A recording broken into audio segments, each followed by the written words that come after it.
तो गाइज़ आज हम वाइंड अप करेंगे प्लास्टिक एनालिसिस को। ये लास्ट वीडियो होगी इस पूरे टॉपिक की। बहुत बड़ा टॉपिक था। लास्ट की वीडियोस आपने नहीं देखी हों तो प्लीज़ देख लेना, क्लैरिटी बढ़ जाएगी आपकी इस टॉपिक को समझने के लिए।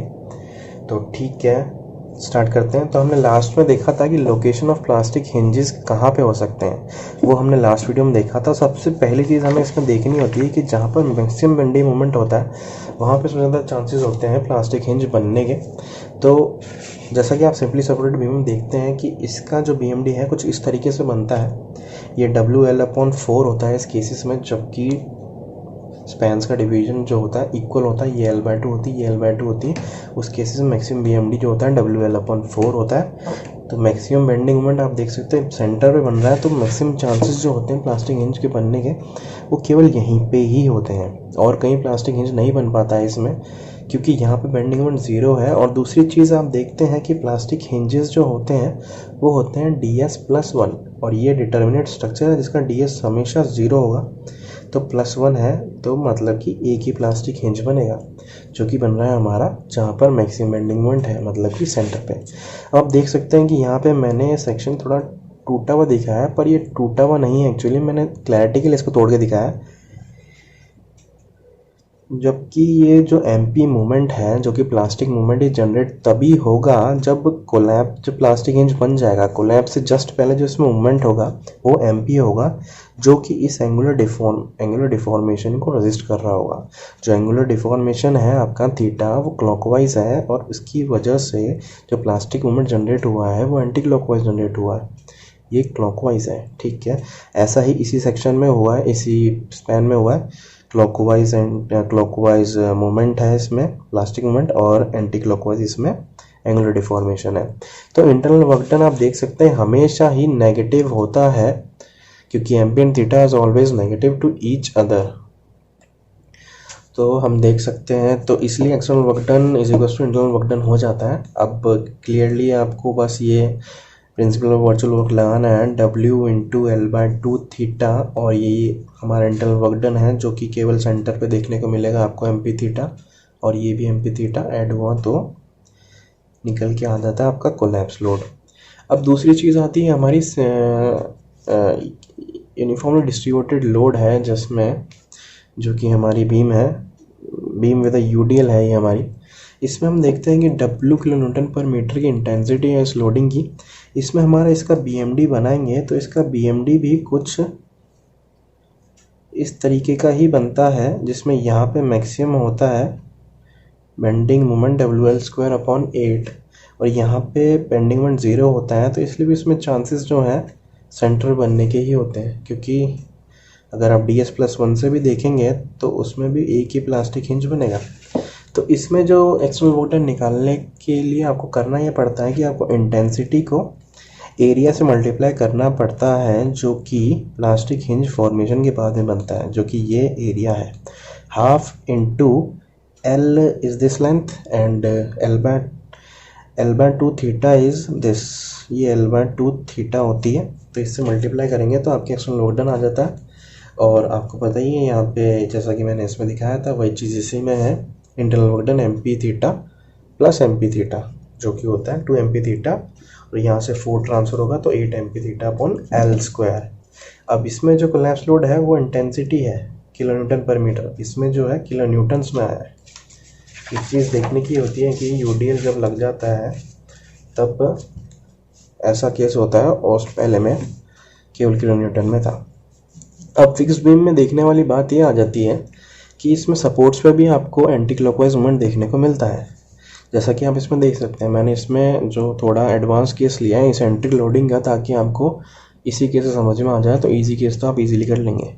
तो इसमें आप देख सकते हैं कि जैसा कि आपको पता ही है फिक्स्ड मूवमेंट जनरेट होते हैं लोडिंग की वजह से WAB²/L², और इधर होगा WBA²/L²। तो सबसे पहला जो प्लास्टिक हिंज बनेगा वो बनेगा जहाँ पर बेंडिंग मोमेंट मैक्सिमम हो। अब वो पॉजिटिव भी हो सकता है और नेगेटिव भी हो सकता है। आपकी बात बिल्कुल सही है कि ये नेगेटिव मोमेंट है, जो कि नीचे बनना चाहिए था, पर कंपैरिजन के लिए हम इसको ऊपर ही बनाते हैं। ये नेगेटिव मोमेंट है हमारा, जो कि ये ट्रेपेजियम बन रहा है, और जो ट्रायंगुलर सेक्शन जो हमने बनाया है ये हमारा पॉजिटिव बेंडिंग मोमेंट है। तो इसमें आप जो नेट पॉजिटिव मूवमेंट है वो आपका इतना ही होगा, क्योंकि ये कैंसिल हो जाएगा नेगेटिव मूवमेंट से। तो net maximum positive bending moment जो है वो इससे कम आता है, WA² B/L² से। तो पहला प्लास्टिक हिंज जो इसका बनता है वो हमेशा इस एंड पे बनेगा, जो कि ये एंड है, इस पे बनता है, क्योंकि मैक्सिमम बेंडिंग मोमेंट जो है वो इधर ही होता है, जो कि होता है नेगेटिव में। हमें बस ये देखना होता है कि बेंडिंग मोमेंट मैक्सिमम होना चाहिए, चाहे वो नेगेटिव हो पॉजिटिव हो, वो मैटर नहीं करता है।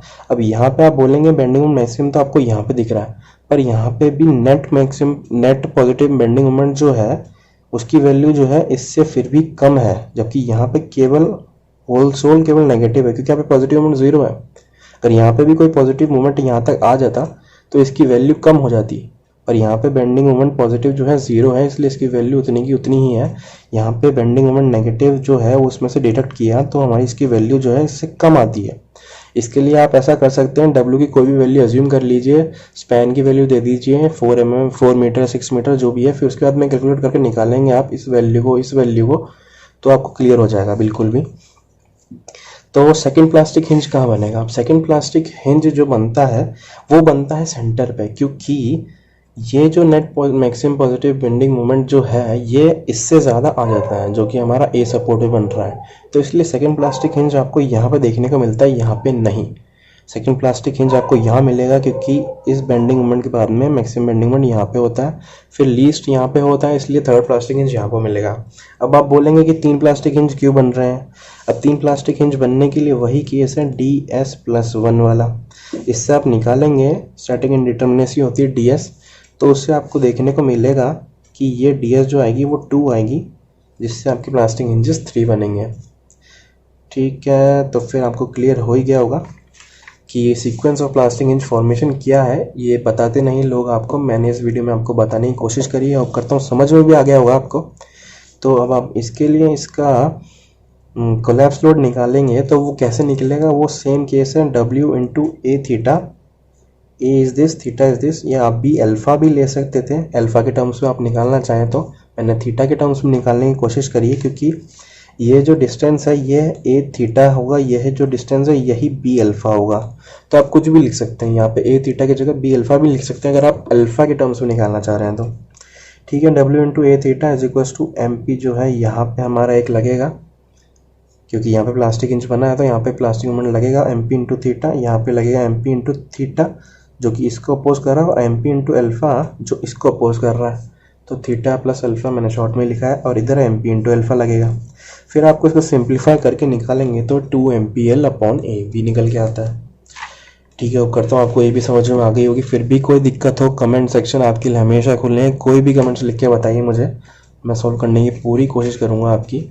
अगर ज़्यादा होंगे तो मैं नई वीडियो भी बना सकता हूँ, जैसा आप चाहेंगे वैसा होएगा, आपका ही चैनल है, कुछ भी बोलिए आप। तीसरा केस हम देख लेते हैं, प्रॉम्प्ट कैंटिलीवर। प्रॉम्प्ट कैंटिलीवर में जो ये प्रॉप रिएक्शन होता है इस केस में, जबकि स्पैन का डिवीजन इक्वल है, वो 5W/16 होता है। ये आपने निकाला होगा सोम के अंदर, डिफ्लेक्शंस वाला टॉपिक जो है उसमें निकाला होगा, क्योंकि ये इंडिटरमिनेट स्ट्रक्चर है, simple shear force bending moment की इक्वेशन से नहीं हो पाएगी, इसलिए आप डिफ्लेक्शंस की इक्वेशन का यूज़ करते हैं। उस केस में आपकी जो प्रॉप रिएक्शन है वो 5W/16 आती है। जस्ट फास्टर कैलकुलेशंस के लिए मैंने इसको ऐसे लिख दिया है, आप भी लिख सकते हैं, कोई दिक्कत नहीं है। फिर इसका BMD बनाएंगे तो कुछ इस तरीके का आएगा, यहाँ पे पॉजिटिव यहाँ पे नेगेटिव है। अब वो क्लियर आप देख सकते हैं कि ये वाला बेंडिंग मोमेंट इससे ज़्यादा है, तो पहला प्लास्टिक हिंज हमेशा A पे बनेगा, दूसरा प्लास्टिक हिंज जो बनेगा वो बनेगा C पे, जो कि सेंटर है। और इस केस में केवल 2 ही प्लास्टिक हिंज बनेंगे, जो कि मैंने इसमें करके दिखा दिया है आपको। DS जो है स्टैटिक इंडिटरमिनेसी, जो कि होती है स्टैटिक इंडिटरमिनेसी आपको पता ही है, जो कि होती है हमारी कि नंबर ऑफ रिएक्शंस कितनी है आपके पास में, जिसमें आपके vertical reactions, horizontal reactions, moment कितने लग रहे हैं, ये सब देखना होता है। और उसमें से हम इक्विलिब्रियम की इक्वेशंस को माइनस करते हैं तो हमारी DS की वैल्यू आ जाती है। अब आप इसमें देखते हैं कोई भी हॉरिजॉन्टल लोडिंग नहीं है, तो इस केस में ये 3 जो है इसकी यहाँ पे 2 रिएक्शन है, जो कि एक वर्टिकल रिएक्शन होगी, एक मूवमेंट होगा, एक यहाँ पे एक वर्टिकल रिएक्शन होगी, क्योंकि यहाँ पे कोई मूवमेंट नहीं होता है रोलर सपोर्ट पे। तो इसलिए इसमें अब केवल 1 रिएक्शन है, इसमें 2 रिएक्शन है, 2 की मैंने यहाँ पे 3 लिखा है। 2 मैंने यहाँ पे इसलिए लिखा है क्योंकि मोमेंट जो इक्विलिब्रियम इक्वेशन होती है sigma M is equal to 0 वो तो यूज़ में हो रही है, sigma V is equal to 0 भी यूज़ में हो रही है, पर sigma H is equal to 0 use नहीं हो रही है क्योंकि यहाँ पे कोई भी हॉरिजॉन्टल लोडिंग नहीं है। तो इसलिए इसकी डी जो है 1 निकल के आती है, जिससे आप प्लास्टिक इंचेस देखते हैं तो 2 निकल के आते हैं। ठीक है, तो अब सीक्वेंस मैंने बता दिया आपको, ये थोड़ा सा मैंने शॉर्ट में आपको स्टैटिक इंडिटरमिनेसी निकालने का तरीका बताया, प्लास्टिक इंचेस निकालने का तरीका, कि कोई भी गीला शिकवा नहीं रहना चाहिए आपके दिल में कि ये चीज़ नहीं बताई। ठीक है, चलो आप फिर लोड कोलैप्स मैकेनिज्म तो आप निकाल ही सकते हैं, W इंटू L/2 थीटा, वो सब चीज़ तो मैंने पढ़ाई दी है। अब ये चीज़ वो है कि कोलैप्स मैकेनिज्म आपको पता ही है, कोलैप्स मैकेनिज्म तभी आता है जब सारे प्लास्टिक हिंजेस बन जाए, पर जब केवल पहला प्लास्टिक हिंज बनेगा उस समय जो मैकेनिज्म होगा वो कोलैप्स मैकेनिज्म नहीं होता है। उसमें जो हम जो लोड निकालते हैं कि इस लोड में पहला प्लास्टिक हिंज बन जाएगा, वो इलास्टिक थ्योरी से भी निकाल सकते हैं क्योंकि उस टाइम पे प्लास्टिक डिफॉर्मेशन इतना देखने को नहीं मिलता है, तो वो निकालेंगे आपको पता ही है। इसकी वजह से यहाँ पे जो मोमेंट जनरेट हुआ है वो देख सकते हैं आप 3WL/16, उसको मैंने MP के इक्वल कर दिया है क्योंकि पहला प्लास्टिक हिंज जब बनेगा तब MP की वैल्यू यही होगी। तो उससे आप निकाल सकते हैं कि W1 की वैल्यू ये है। ये आपके लिए इतना इंपॉर्टेंट नहीं है, कोलैप्स मैकेनिज्म पे ही पूछा जाता है, ये तो जस्ट अंडरस्टैंडिंग के लिए इलास्टिक थ्योरी का यूज़ करके दिखाया मैंने कि जब फर्स्ट प्लास्टिक हिंज बनेगा तब कैसे निकलेगा आपका लोड जिसपे फर्स्ट प्लास्टिक हिंज बनेगा। ठीक है, तो गाइस वीडियो अच्छी लगी हो तो लाइक करना, शेयर करना, सब्सक्राइब करना, कमेंट्स भी कर देना, कोई दिक्कत हो तो। नए हैं तो सब्सक्राइब ज़रूर करके जाना, बिना सब्सक्राइब किए मत जाना please. Thank you guys, thank you for watching this video, hope you like it.